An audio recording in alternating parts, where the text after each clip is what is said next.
ने विचार किया, अभी प्रहलाद बड़ा हो गया है, मेरा बेटा बड़ा हो गया है, अब इसको गुरु जी के यहाँ शिक्षा देना है। गुरु जी को बुलाए, शंडामृग जी महाराज जी आए, अरे गुरुदेव इनको ले जाओ अपने आश्रम में, इनको पढ़ाओ। प्रहलाद गए महाराज, प्रहलाद गए हैं और वहां पर पढ़ लिख नहीं रहे हैं। गुरु जी कहते हैं बेटा गिनती का रहा कुछ तो पढ़िए, लेकिन प्रहलाद क्या करते हैं, केवल किनारे बैठ करके आंख बंद करके भगवान का ध्यान करते हैं, परमात्मा का चिंतन करते हैं। केवल उनसे दुनिया से क्या मतलब है, छोटा सा बालक, लेकिन भगवान का इतना बड़ा भक्त है महाराज, भगवान का इतना बड़ा भक्त है। आज गुरु जी बार बार प्रयास करते हैं, गुरु जी बार बार प्रयास करते हैं, लेकिन प्रहलाद का कहरा गिनती नहीं पढ़ते हैं। ताड़ना भी होती हुए मार भी खाते हैं, गुरु जी दंड देते हैं, लेकिन वो बालक नहीं पढ़ता है। कैसे?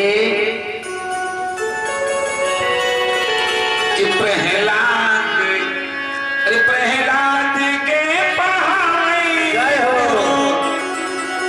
मारी मारी डंडा पढ़ा बचे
इनके पिता के पास, महाराज बालक तो पढ़ता नहीं है। उसको गोद में लेकर के बहुत समझाया, बेटा अरे यही पढ़ने का समय है, बाल्यावस्था है, पढ़ लोगे तुमको काम देगा, जाओ पढ़ो। आज फिर भेज देते हैं और भेज देते हैं महाराज। तब उस समय अभी तो अकेले ही राम राम लिखते थे पाटी पर। अब जितने इनको समझाया गया उतने प्रहलाद को क्रोध आया और पाठशाला में जितने बच्चे थे सबको बहका दिया। कहा कोई मत पढ़ो, सब कोई राम राम लिखो, सब कोई राम राम लिखो। महाराज राम राम लिखे तो राम राम लिखने से, पढ़ने से, जपने से क्या फल होता है? का तुलसी रागे कहत ही निकसत पाप पहाड़, अपुनियावन पावत नहीं देत मकार किवाड़। राम शब्द अगर हमारे मुख से निकलेगा तो जैसे हम रा कहेंगे तो रा का काम है पाप को निकाल देना शरीर से, निकल तो पाप पहाड़। और जब माँ कहेंगे तो मुंह बंद हो जाएगा। रा का काम है मुंह खोल देना, माँ का काम है मुंह को बंद कर लेना।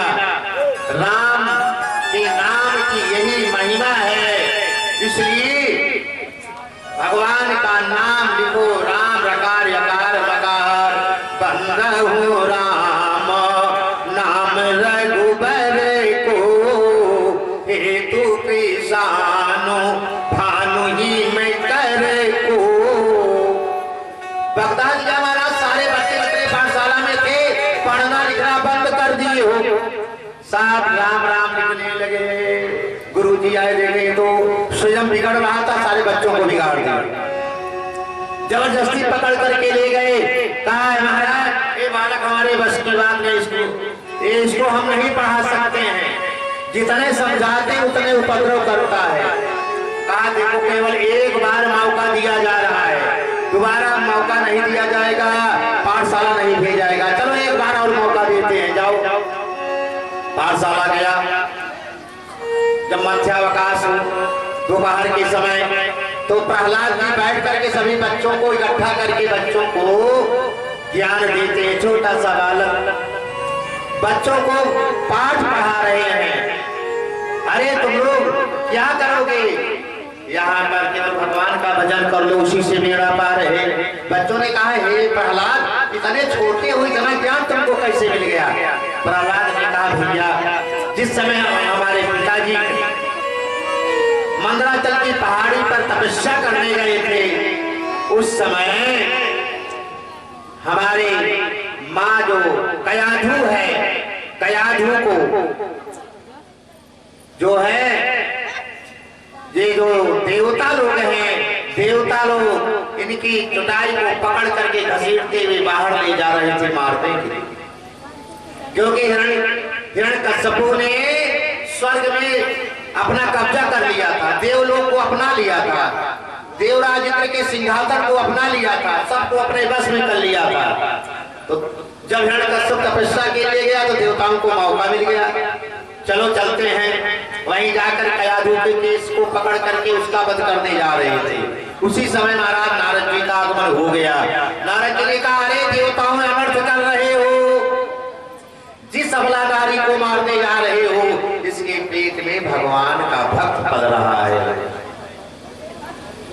और नारद जी मेरी माँ को लेकर के कुटिया में गए और अनेक अनेक प्रकार का आख्यान दिया, सुंदर सुंदर भगवान की कथा सुनाई, धर्मोपदेश दिया। वही सुंदर धर्मोपदेश सब मैं माँ के गर्भ में निरंतर सुनता रहा। वही मुझको ज्ञान हो गया कि जीवन में केवल भगवान के अलावा संसार में कुछ नहीं है, वही परमात्मा ही सब कुछ है। इसलिए सब कुछ त्याग करके केवल भगवान की शरणागति ले लिया जाए। इसीलिए आज प्रहलाद कहते हैं बच्चों मानव जीवन में आवश्यकता 3 वस्तु की है। मनुष्यत्व की आवश्यकता है, मुमुक्षुत्व की आवश्यकता है और महापुरुष संश्रया की आवश्यकता है। 3 प्रकार की आवश्यकता है। 3 प्रकार की आवश्यकता पूरा करने के बाद मानव मानव कहलाता है। गुरु जी ने देख लिया, सभी बच्चों को बांटा दिया महाराज, उसके हाथ को पकड़ करके ले गए महाराज राजा के पास। कहा महाराज अब हम कान पकड़ रहे हैं, तुम्हारा लड़का मेरे बस में नहीं है, इसको अपना संभालो। उसको गोद में बैठा कर हिरण्यकश्यप ने कहा बेटा इतना उपद्रव क्यों करते हो, अब तुम्हें दंड दिया जाएगा। नहीं पिताजी, हम केवल भगवान का नाम जपेंगे, कुछ नहीं करेंगे, हमको पढ़ने लिखने से क्या मतलब है। तो क्रोध में आए, कहा कि इसको मैं समझा रहा हूं और ये हमारे शत्रु का नाम ले रहा है, उन्हीं का भजन कर रहा है। सिपाहियों को बुलाया है, सिपाहियों सुनो, ले जाओ हाथी के नीचे इसको बहा दो, हाथी दौड़वा दो, ये लड़का मर जाए। सिपाही लोग पकड़ करके ले गए, छोटे से बच्चे को बहा दिया, हाथी दौड़वाया, लेकिन हाथी उनके ऊपर से कूद करके निकल गया।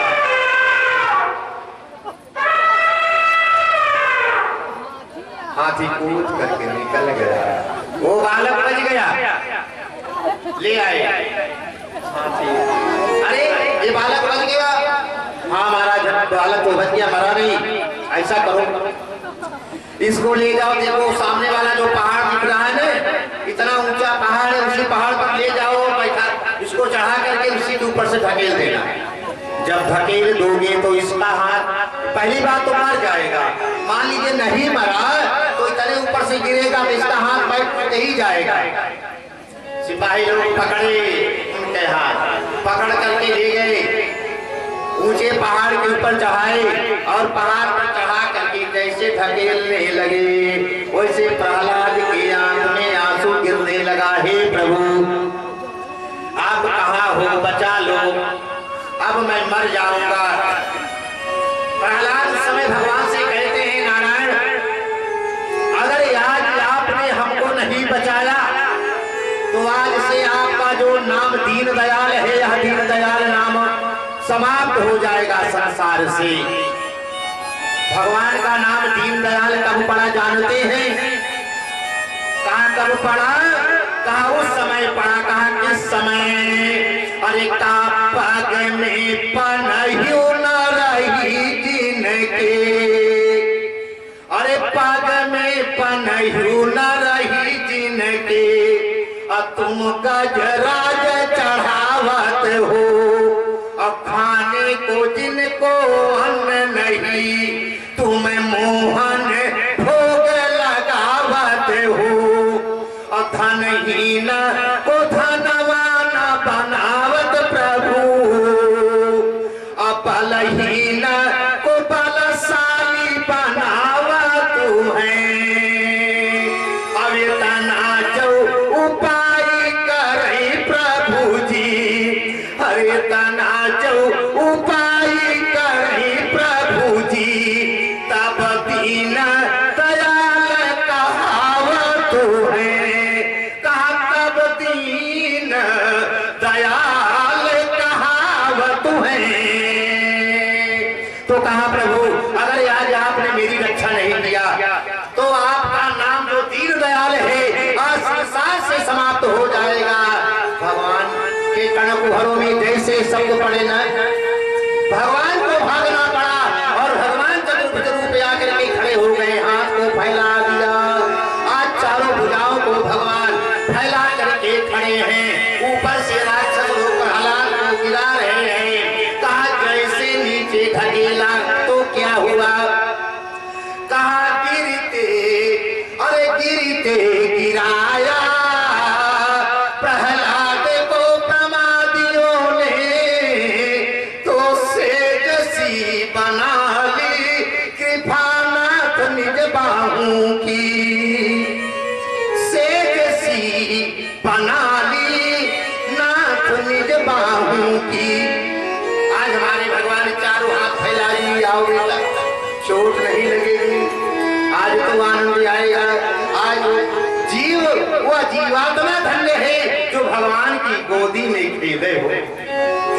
भगवान के भक्तों, प्रहलाद जी को जैसे ढकेला भगवान ने रोक लिया, रोक करके नीचे उतारे हैं। प्रहलाद दौड़ते हुए राजभवन में प्रवेश करते हैं। आज हिरण्यकश्यप ने कहा इतने ऊपर से गिरा फिर भी नहीं मरा। अरे इसको ऐसा करो कि अपनी पत्नी कयाधु से कहा जहर घोर करके इसको एक कटोरी में पिला दो। कयाधु अगर बात ना माने तो मृत्युदंड उसे प्राप्त हो, अगर विष को पिला देती है तो बेटा मर जाता है। आज माँ के सामने कितना कष्ट है। मैया रोते रोते कटोरे में जहर घोरती हैं। हिरण्यकश्यप ने आवाज लगाई, कयाधु विष का प्याला लेकर के आओ, इस नालायक को पिला दो। कयाधु डर के मारे विष को घोर करके आज जैसे चलती है, मैया कयाधु की आंखों में आंसू गिर पड़ा, आंसू गिर रहे हैं। हाय परमात्मा, हाँ नाथ, आज मैं तुम्हारा भागिनी हूँ कि मैंने अपने बेटे का, जिस माँ ने अपने बेटे का जन्म दिया वही माँ आज अपने बेटे को मारने जा रही है। आज परमात्मा का स्मरण करती हुई कयाधु हाथ में विष का प्याला लेकर के धीरे धीरे चलती है। उस कयाधु से चला नहीं जाता है, उस कयाधु से पैर नहीं बढ़ाया जाता है, लेकिन डर के मारे कांपती हुई वह कयाधु से आगे बढ़ती है। प्रहलाद ने देखा कि मैया कुछ अच्छी चीज ला रही है मेरे लिए पीने के लिए। अरे माँ बहुत अच्छी चीज ला रही हो, अरे लाइए, बहुत दिन के बाद आपके हाथ से पीने का अवसर मिल रहा है। आज प्रहलाद जी दौड़े और दौड़ करके जैसे मैया के हाथों से आज विष का प्याला छीनने लगे। मैया दे नहीं रही है। हाय मेरे लाल, हाय मेरे लाल, आज विष को पीने के बाद तो मर जाएगा मेरा लाल। आज आंखों में सुरपात करती हुई मैया कयाधु रो पड़ी और बेटा भक्त प्रहलाद आज मैया के हाथ से विष का प्याला लेकर के आया, उठा करके घट घट घट घट पी गए। देखती है ये बेटा विष पी चुका, अब तो मर जाएगा। देखते ही मैया बेहोश होकर के जमीन पर धराशायी हो जाती है। लेकिन धन्य है जिसके ऊपर भगवान की कृपा होती है, उसके ऊपर सारे लोग कृपा करते हैं। संत तुलसी लिखते हैं,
अपनी बहन होलिका को बुलाया। होलिका के बचपन का नाम ढूंढा था। होलिका से कहा, बहन तुम्हें तो देवताओं का आशीर्वाद मिला है, आग में नहीं जलोगी, चलो लकड़ी का चिता बनाया जाता है, उसी चिता में आग लगवा देते हैं, इस बच्चे को लेकर के बैठ जाओ, ये लड़का जल जाएगा, तुम्हें तो आशीर्वाद है, तुम नहीं जलोगी। बढ़िया लकड़ी का चिता बनाया गया राजभवन के सामने और उसमें आग लगवा दिया गया। चिता खूब जलने लगी। आज होलिका प्रहलाद को गोदी में लेकर के उसी आग पर बैठ गई। आधा घंटा बीत गया। ना तो प्रहलाद जल रहे ना तो होलिका जल रही है। हिरण्यकश्यप ने विचार किया, कहा कि लगता है जो इनको आशीर्वाद है, जो आशीर्वाद मिला है उसी कारण से नहीं जल रहा है बालक भी। अरे होलिका, इस बच्चे को गोद से नीचे उतार दो, अपने आप जल जाएगा।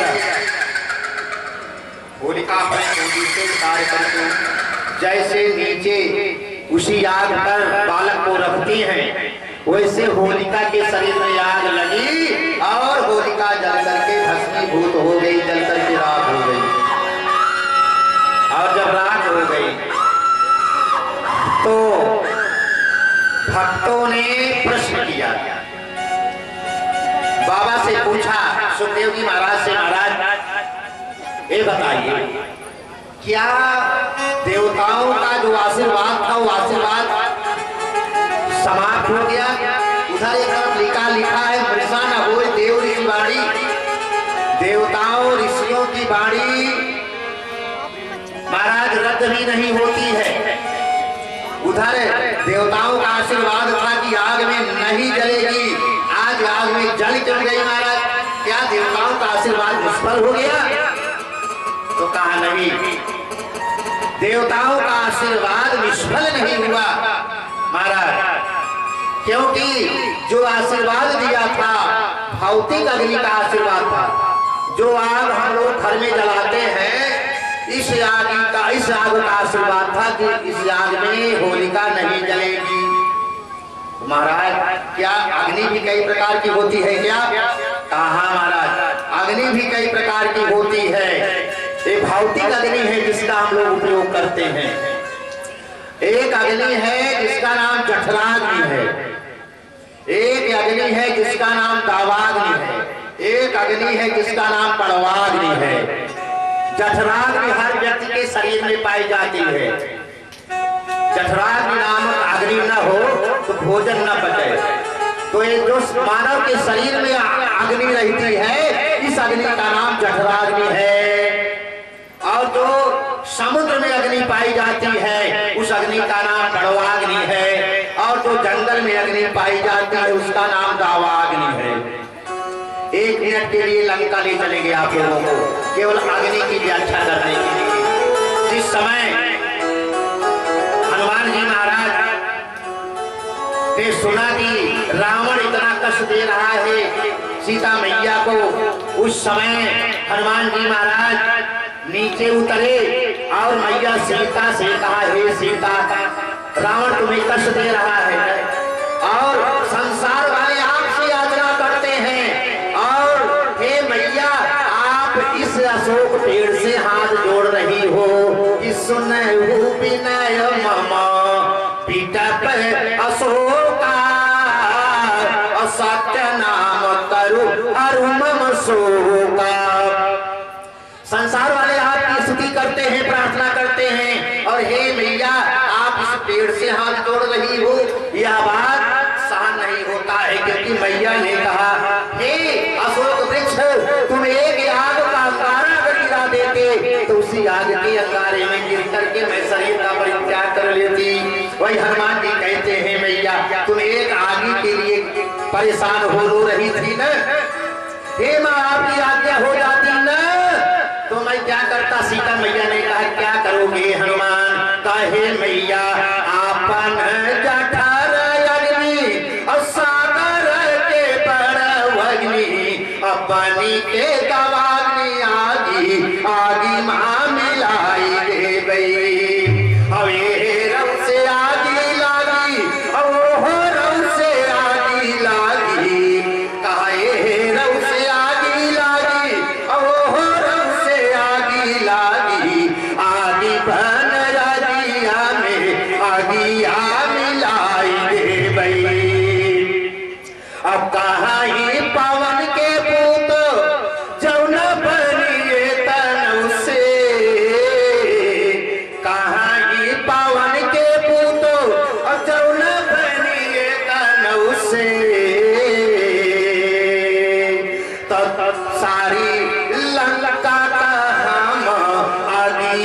बनाई देबई और सारी नगरी का अगिया बनाई देबई। अग्नि कितने प्रकार की? जठराग्नि, दावाग्नि और बड़वाग्नि, 3 प्रकार की अग्नि होती है। लेकिन महाराज ये तीनों प्रकार की अग्नि से नहीं जली और न तो भौतिक अग्नि से आज होलिका जली। तो बड़ा सुंदर प्रश्न है, जरा ध्यान देंगे शब्दों पर। आज होलिका कौन सी अग्नि में जलकर भस्मीभूत हो गई महाराज? चौथी कौन सी अग्नि टपक पड़ी ऊपर से, जिस अग्नि में आज होलिका जल करके राख हो गई। संत तुलसी वर्णन करते हैं, जो अपराध भक्त कर करहि, कि जो अपराध भक्त पर करहि, राम रोष पावक सो जरहि, राम रोष पावक सो जरहि।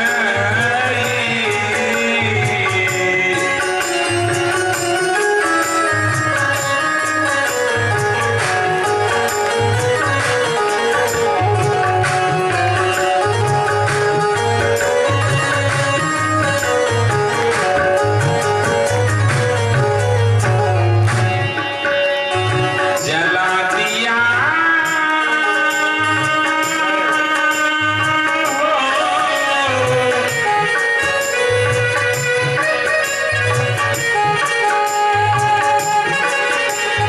जला दिया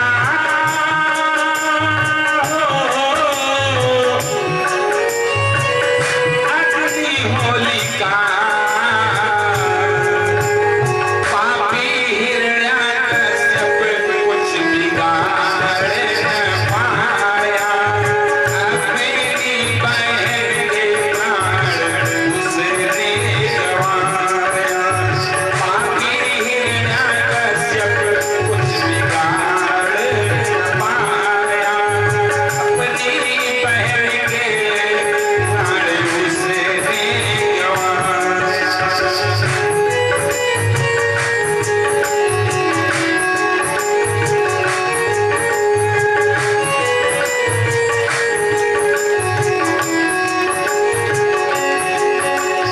जला दिया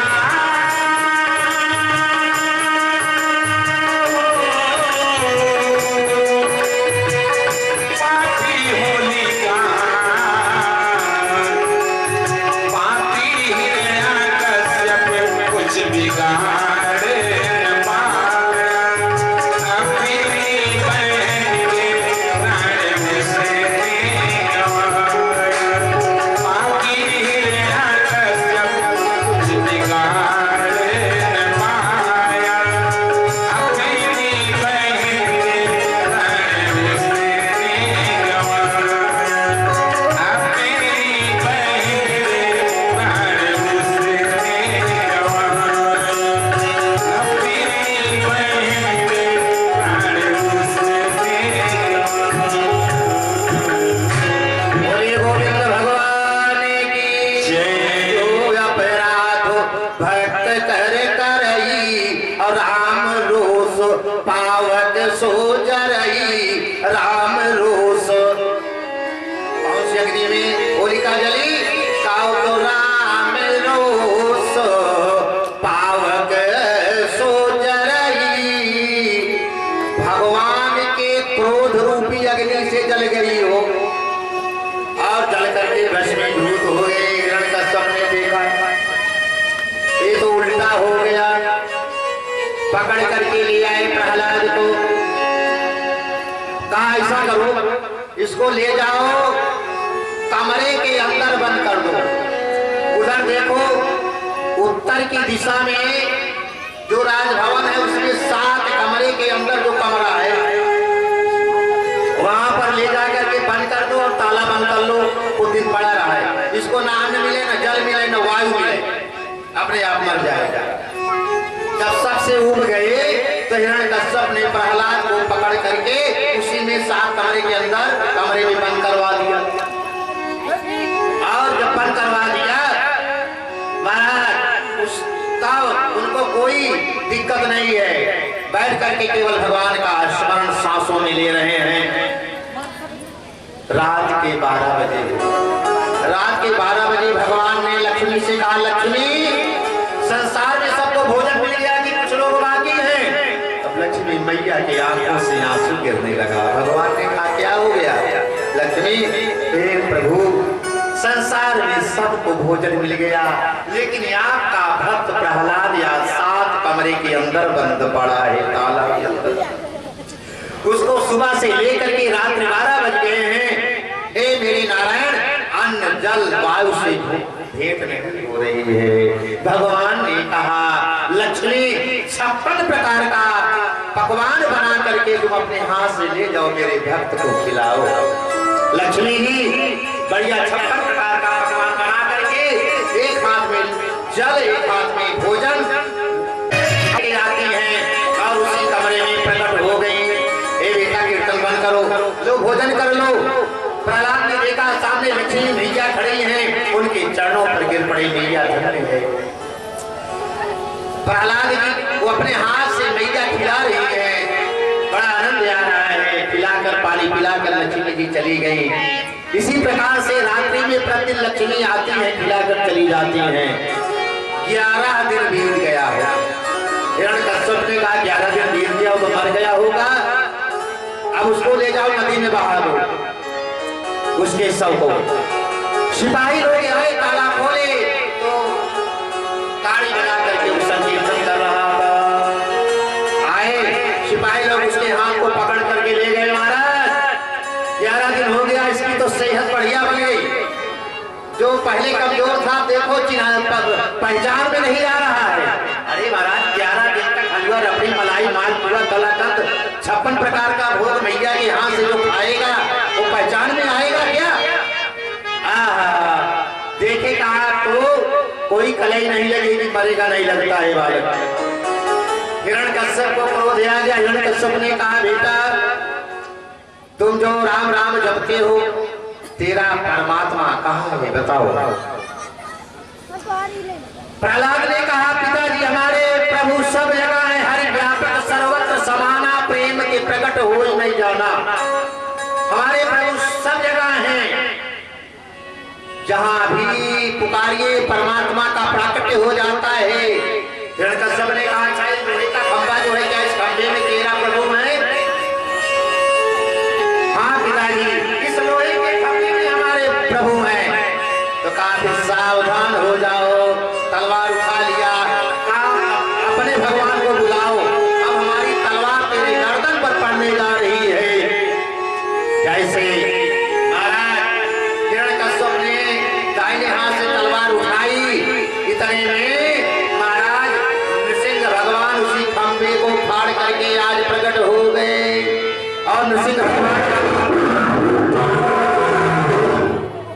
भगवान जब गर्जना करते हुए प्रकट हो गए, तब उस समय आज क्रोधावेश में आकर के आज नृसिंह भगवान क्या करते हैं, उस राक्षस को दोनों हाथ से उठाते हैं। दोनों हाथ से उठा करके और भगवान पृथ्वी को छोड़ करके ऊपर टंग गए। टंग करके बढ़िया फंसी मार करके भगवान बैठे हैं और अपने ऊपर लिटा लिया। लिटा करके भगवान आज प्रश्न करते हैं। भगवान कहते हैं, हिरण्यकश्यप जो तुमने ब्रह्मा से वरदान मांगा है, देख लो कोई वरदान मिल तो नहीं रहा है। अच्छा ये बताओ, मेरे प्रश्न का उत्तर दो। हाँ महाराज बोलिए। आज भगवान नृसिंह ने कहा, ये बताओ जो तुमको वरदान मिला है, न दिन में मारे जाओगे न रात में, ये कौन सा समय है? हिरण्यकश्यप ने कहा, गोधूली का समय है। ना तो दिन है ना तो रात है, गोधूली का समय है। अच्छा ठीक है, बताओ 12 महीने में कौन सा महीना है जो तुमको वरदान मिला है? हिरण्यकश्यप ने कहा, महाराज ये तो अधिक मास है। भगवान ने अधिक मास मलमास जो बनाया है उसी के लिए बनाया था। कहा महाराज ये 12 महीने से अलग है, पृथक है, ये तो अधिक मास है। कहा अच्छा ब्रह्मा जी ने इस प्रकार की कभी सृष्टि किया है, आपने देखा है? कहा नहीं महाराज, ऊपर आधा शरीर शेर के और नीचे मनई का शरीर रहा है। ऐसा शरीर तो मैंने जीवन में कभी नहीं देखा। अच्छा ही बताओ, मैं पृथ्वी पर हूँ कि आकाश में हूँ कि पाताल में हूँ? कहाँ हूँ? उस समय हिरण्यकश्यप ने कहा महाराज, ना तो आप पृथ्वी पर हैं, ना तो आकाश में हैं, ना तो पाताल। आप तो पृथ्वी से परे हैं, ऊपर हैं, टंग गए हैं और आपके पैर के ऊपर। कहा अच्छा ये बताओ, हमारे पास कोई शस्त्र है? कहा नहीं महाराज, कोई शस्त्र नहीं है। अच्छा, कहा ब्रह्मा ने कितना वरदान दिया था, कोई वरदान मिल तो नहीं रहा है? नहीं, बात में कहो कि भगवान ने हमारे साथ अत्याचार किया? नहीं महाराज, कोई वरदान नहीं मिल रहा है। कहा सावधान हो जाओ, आज नृसिंह भगवान जिनका हाथ जिनके हाथ में बड़े बड़े नाखून हैं, पहले नाखून को अपने दोनों हाथ को नृसिंह भगवान ऐसे ऊपर उठाए और ऊपर उठा करके धीरे धीरे हाथ को नीचे लाए और नीचे ला करके हिरण्यकश्यप के पेट में अपने हाथ को लगा करके दोनों हाथ से राक्षस के पेट को फाड़ करके अलग कर दिया और उसकी आंख को निकाल करके गले में बांध लिया। क्रोधावेश हैं आज भगवान, इतने क्रोध में हैं कि देवता लोग भयभीत हो रहे हैं। देवताओं ने लक्ष्मी मैया से कहा, मैया देखो प्रभु इतने क्रोध में है, लगता है संसार का प्रलय हो जाएगा, क्योंकि भृकुटी विलास श्रीशील होई। भगवान की भृकुटी के होने पर संसार का प्रलय हो सकता है, तो भगवान आज क्रोधावेश में है। आज क्या से क्या होने वाला है मैया, इनके क्रोध को शांत करो। सभी देवताओं ने प्रार्थना किया। लक्ष्मी मैया दौड़ती हुई गई और जैसी पास में पहुंची ना, भयभीत हो गई। भगवान के स्वरूप को देख करके भयभीत हो गई। लक्ष्मी ने विचार किया, देवता लोग क्या हमको इधर उधर पढ़ा रहे हैं, हमको तो लगता है कि हमारे वाले है ही नहीं है, कोई तो दूसरा है। ऐसा स्वरूप मैंने कहीं नहीं देखा। महाराज लक्ष्मी जी भयभीत होकर के वापस चली आई। देवताओं ने कहा मैया कैसे क्रोध शांत होगा? लक्ष्मी मैया ने कहा हमारे बस की बात नहीं है। अरे कोई उपाय तो बताओ, भगवान का क्रोध कैसे शांत हो? उस समय महाराज लक्ष्मी ने कहा एक उपाय है, तुम लोग कर लो तो भगवान का क्रोध शांत हो जाएगा। बोले क्या करना है? कहा यही प्रहलाद जो बैठा है, यही प्रहलाद जा करके भगवान के चरणों पर गिर जाए और स्तुति करने लगे, तब भगवान का क्रोध शांत हो जाएगा। देवताओं ने कहा भैया प्रहलाद अब इतना बात मान लो, चले जाओ, भगवान को शांत करा दो, भगवान का क्रोध शांत हो जाए। प्रहलाद जी गए, भगवान के सामने खड़े हो करके भगवान की स्तुति करते हैं। कहा प्रहलाद भक्ति परिपूर्ण पारिजातम श्री वैनती कर पल्लव बद्ध सख्यम क्षीराभिजः कर सरोरुह सेव्यमानम वंदे महापुरुष ते चरणारविंदम। कहा वंदे महापुरुष ते चरणारविंदम, वंदे महापुरुष ते चरणारविंदम। कहा करके भगवान के चरणों पर गिर पड़े। भगवान तुरंत जीभ से चाटने लगे, जैसे ब्याई हुई गैया अपने बछड़े को जीभ से चाटती है, उसी प्रकार से आज भगवान नृसिंह भक्त प्रहलाद को जितने ही चाटते हैं उतने क्रोध शांत होता जाता है।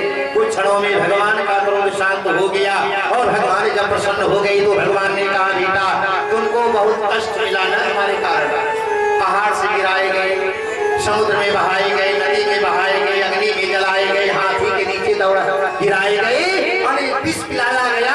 हे बेटा हमारे कारण तुम्हें अनेक कष्ट प्राप्त हुआ, अब जो इच्छा हो वरदान मांग लो, क्या चाहते हो? प्रहलाद ने कहा प्रभु वरदान देना चाहते हो तो केवल एक चीज चाहता हूं मैं आपसे। अभी अभी जो हमारे पिताजी की मृत्यु हुई है ना, हो ना हो, मैं तो मेरे पिताजी भले राक्षसी प्रवृत्ति में लगे रहे हो आजीवन, हमारे पिता हैं, इसलिए प्रभु हम चाहते हैं, यही वरदान चाहते हैं, हमारे पिताजी को सीधे आपका धाम प्राप्त हो, आपके धाम हमारे पिताजी चले जाएं, यही है मैं चाहता हूं। उस समय भगवान ने आशीर्वाद दिया, आशीर्वाद दे करके उनको अपने धाम भेज दिया, प्रहलाद को आशीर्वाद दिया। इस प्रकार से प्रहलाद जी जाकर के राजभवन में निवास करते हैं। आज की कथा इतनी ही, कल भगवान के जन्म की कथा होगी। कल वामन अवतार, भगवान वामन के रूप में जन्म लेंगे, भगवान राम के रूप में जन्म लेंगे, फिर अंत में भगवान कृष्ण के रूप में जन्म लेंगे। कल भगवान की अनेकानेक अवतारों की कथा विस्तार से सुनाई जाएगी, इसलिए आप सब लोग समय से पहुंचे और कथामृत का अवश्य पान करें। आज 4 दिन हो गया, 3 दिन केवल बचे हैं। 3 दिन में आकर के आप लोग श्रीमद् भागवत महापुराण की कथा, जो अमृत वर्षा हो रही है, इस अमृत वर्षा में भाग लेकर अपने देव दुर्लभ मानव शरीर को सार्थक बनाने, इसी के साथ वाणी को विराम देते हुए एक छोटी सी नन्ही सी भजन सुनने के बाद हम लोग सीधे आरती, फिर प्रसाद वितरण। हरि शरणम, हरि शरणम।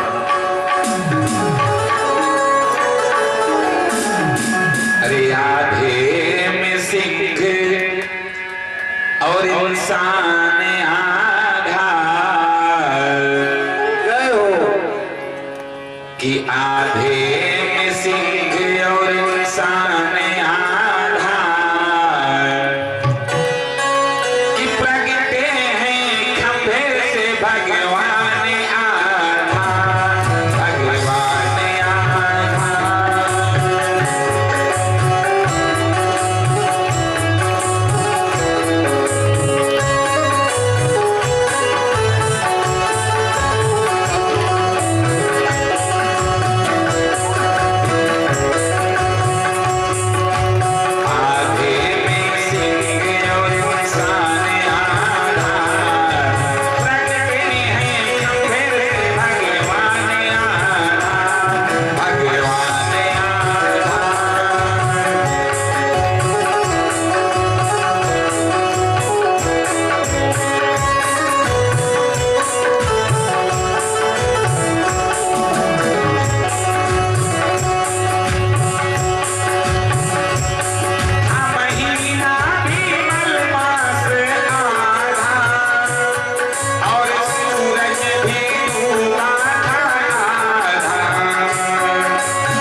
सभी लोग अपने अपने स्थान पर खड़े हो जाएं, आरती होने जा रही है। श्री राधे राधे, आरती में सम्मिलित हों। श्री राधे श्री राधे राधे, श्री राधे राधे, श्री राधे श्री राधे राधे श्याम। आगे है गाड़ी खड़ जा छोड़ आगे ना आया कुछ नहीं ओम चंद्रमा सूर्यास्त शुभो सूर्यो अजायते स्रोताद्वाल शुक्राणस्य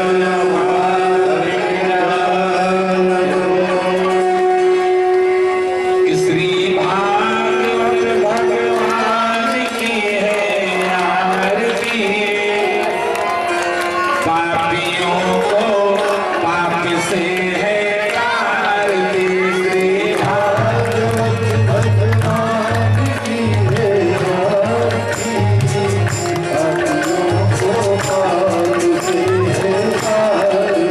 श्री भागवत भगवान की है आरती पापियों को पाप से है तारती भगवान की जय।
अपने यथार्थ स्थान पर बैठ जाइए।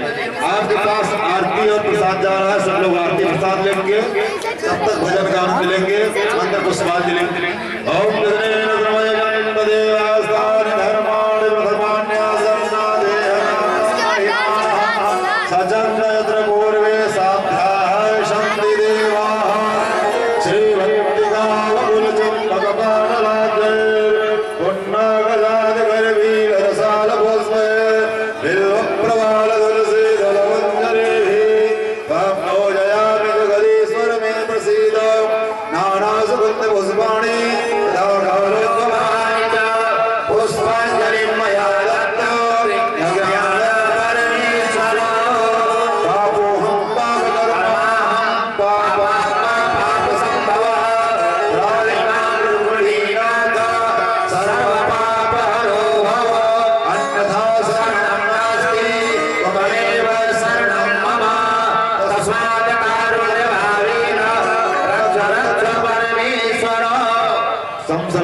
पुष्पांजलि समर्पयामि प्रणमामि नमामि आसन के नीचे जल गिरा के मस्तक में लगा प्रणाम करें नमः सर्वहितार्थाय